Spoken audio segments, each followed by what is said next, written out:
28,000 এনেকুৱা ব্যক্তি আছে যাৰ উপাধি কোচ ৰাজবংশী লোকসকলৰ সৈতে মিলে অৰ্থাৎ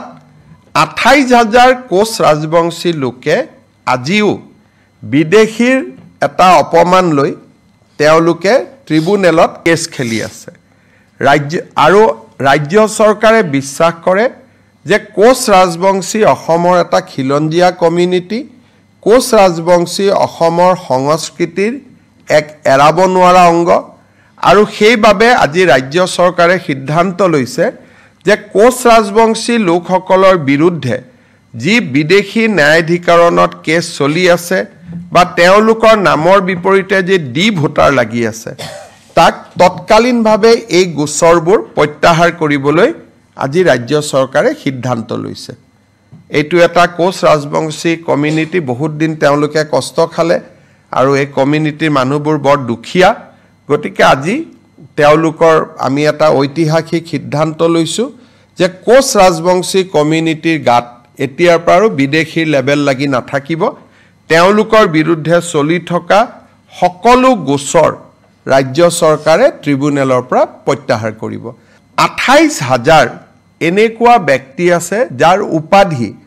কোচ ৰাজবংশী লোকসকলৰ সৈতে মিলে অৰ্থাৎ 28,000 কোচ ৰাজবংশী লোকে আজিও বিদেশীৰ এটা অপমান লৈ তেওঁলোকে ট্ৰিব্যুনেলত কেছ খেলি আছে ৰাজ্য চৰকাৰে বিশ্বাস কৰে যে কোচ ৰাজবংশী অসমৰ এটা খিলঞ্জীয়া কমিউনিটি কোচ ৰাজবংশী অসমৰ সংস্কৃতিৰ এক এৰাব নোৱাৰা অংগ আৰু সেইবাবে আজি ৰাজ্য চৰকাৰে সিদ্ধান্ত লৈছে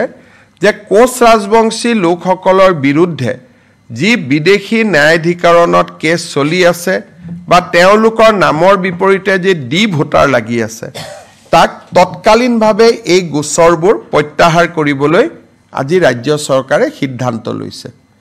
এইটো এটা কোচ ৰাজবংশী কমিউনিটি বহুত দিন তেওঁলোকে কষ্ট খালে আৰু এই কমিউনিটিৰ মানুহবোৰ বৰ দুখীয়া গতিকে আজি তেওঁলোকৰ আমি এটা ঐতিহাসিক সিদ্ধান্ত লৈছো যে কোচ ৰাজবংশী কমিউনিটিৰ গাত এতিয়াৰ পৰা বিদেশী লেভেল লাগি নাথাকিব তেওঁলোকৰ বিৰুদ্ধে চলি থকা সকলো গোচৰ ৰাজ্য চৰকাৰে ট্ৰিব্যুনেলৰ পৰা প্ৰত্যাহাৰ কৰিব 28,000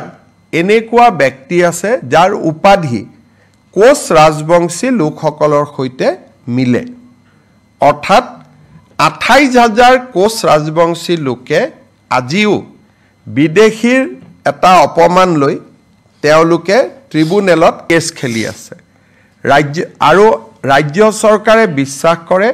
যে কোচ ৰাজবংশী অসমৰ এটা খিলঞ্জীয়া কমিউনিটি কোচ ৰাজবংশী অসমৰ সংস্কৃতিৰ এক এৰাব নোৱাৰা অংগ আৰু সেইবাবে আজি ৰাজ্য চৰকাৰে সিদ্ধান্ত লৈছে যে কোচ ৰাজবংশী লোকসকলৰ বিৰুদ্ধে যি বিদেশী ন্যায়াধিকৰণত কেছ চলি আছে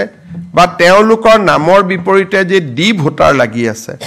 তাক তৎকালীনভাৱে এই গোচৰবোৰ প্ৰত্যাহাৰ কৰিবলৈ আজি ৰাজ্য চৰকাৰে সিদ্ধান্ত লৈছে এইটো এটা কোচ ৰাজবংশী কমিউনিটি বহুত দিন তেওঁলোকে কষ্ট খালে আৰু এই কমিউনিটিৰ মানুহবোৰ বৰ দুখীয়া গতিকে আজি তেওঁলোকৰ আমি এটা ঐতিহাসিক সিদ্ধান্ত লৈছো যে কোচ ৰাজবংশী কমিউনিটিৰ গাত এতিয়াৰ পৰা বিদেশী লেভেল লাগি নাথাকিব তেওঁলোকৰ বিৰুদ্ধে চলি থকা সকলো গোচৰ ৰাজ্য চৰকাৰে ট্ৰিব্যুনেলৰ পৰা প্ৰত্যাহাৰ কৰিব